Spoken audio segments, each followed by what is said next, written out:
Hey guys, what's going on? It's Keaton Robbins here with the Toronto Sun. I'm here at day one of training Canada's men's basketball team. We got 19 of Canada's best players here in the gym, and I have to say, out of all the years that they've been putting this together, this is definitely one of the most talented rosters. Guys like Anthony Bennett and Kelly Olynyk aren't even on the roster, so that just shows you how deep it is this year.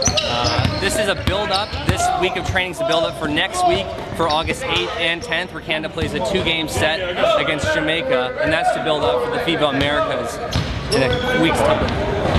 Well, I think it's a great opportunity for all of our players, but Mike in particular, you know, he's trying to find a team, and he's still in an early stage of his development. So, you know, for him to be here, not only to get the work to improve and develop as a player, but also get an opportunity to give himself some exposure. You know, it's a perfect place for him to be right now. Did you have any advice for him after this season? After what he went through this season? Did you have? Yeah, I mean, my biggest thing for Mike is to think big picture and long term. And you know, every day you're working for the future. You know, you're not necessarily, it might not happen today or tomorrow, but it'll click one day if you keep working and you keep growing, and you'll get opportunities. And if you're working every day, you'll take advantage of those opportunities, and everything will come together at some point.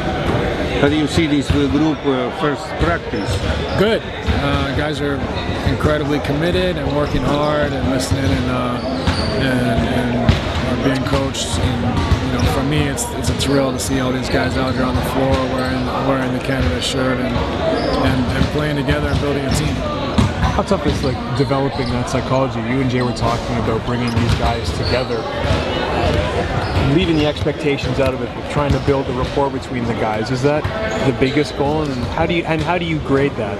Well, there's a lot of goals, but you know, the chemistry and the unselfishness and putting the team first is always a key ingredient of any team success. And it's just got to be that way, or we won't succeed and we won't reach our potential. So far, I think the guys have all realized that. While we got a lot of successful players in the gym, you know, it's just frankly not cool to put yourself above the team. I think our guys get that, and we have good guys in here. They're not just good players; they're good people, and they know what it takes to be a good teammate, and they know what's right and what's wrong. It's such a luxury to be able to have, you know, somebody like Tristan, who's obviously becoming a great player in the NBA and a star, and he's also, you know, got a great personality, a big smile, he's fun to be around, and he's a great person. So when you have someone like that, it's a total package, and that's why he's one of the leaders of our team.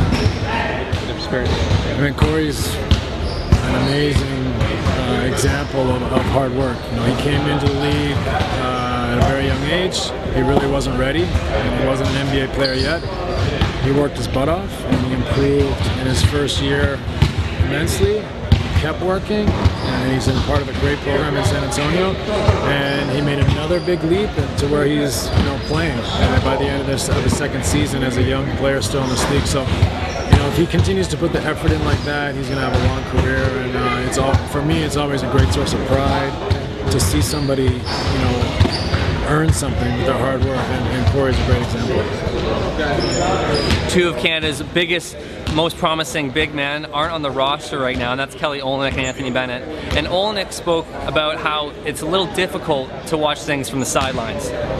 It's big, you know, growing up, like my dad coached, you know, my whole life. He coached with the national team, you know, even before. And nobody cared, right? And yeah, he said it wasn't like this at all. You know, so it's really cool for him to let me know how it was before, and then, you know, growing up, I watched the national team all the time. We followed them in the Sydney Olympics and stuff with Nash and all those guys, especially because my dad was such a big part of it. You know, I was brought up watching it and following it.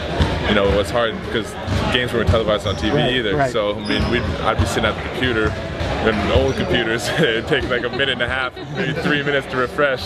So the score would go from 23-24 to 32-31. I was like, oh my gosh, what happened? But you know, it's real big, and it's real nice to see, and it's cool to see this buzz and how much people want to be a part of it. How old were you then? You know, just keep working, stay excited about the game, and you know, love the game. You know, growing up, it's all about love for the game, and you know, a lot of kids want to play so early, and you don't want to be real good real early, and it's tough sometimes. I mean, you don't want to get discouraged. There's a level and spot for everyone. I mean, you know, for me it was tough growing up. You know, you're not always the best, not always going to be the best, you're not always going to be the quickest, strongest, fastest.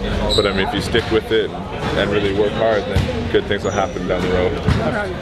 Well, I think just watching them play, the talent level is pretty high. I mean, you know, we've got guys that are in the NBA and have been in the NBA, and I think their skill level shows. And I also think, you know, the other two guys that played well today, you know, LeVon Kendall and Kyle Landry, showed that they have a grasp of the international game with the way that they can move the basketball and square up from the outside and be perimeter players. So, you know, we've told these guys all along, you know, we've got to work together, and it's got to be a combination of European guys helping the NBA players adapt to that game, and the NBA guys teaching the European guys what it's like to be a professional basketball player in the best league in the world. So how do you think that dynamic can work? I mean, obviously you want to take advantage of that, I suppose. Well, I think just being together, playing together, mixing them up. Some days they play together, some days they play against each other, and I think when we do that, you know, it naturally flows that they start learning from each other.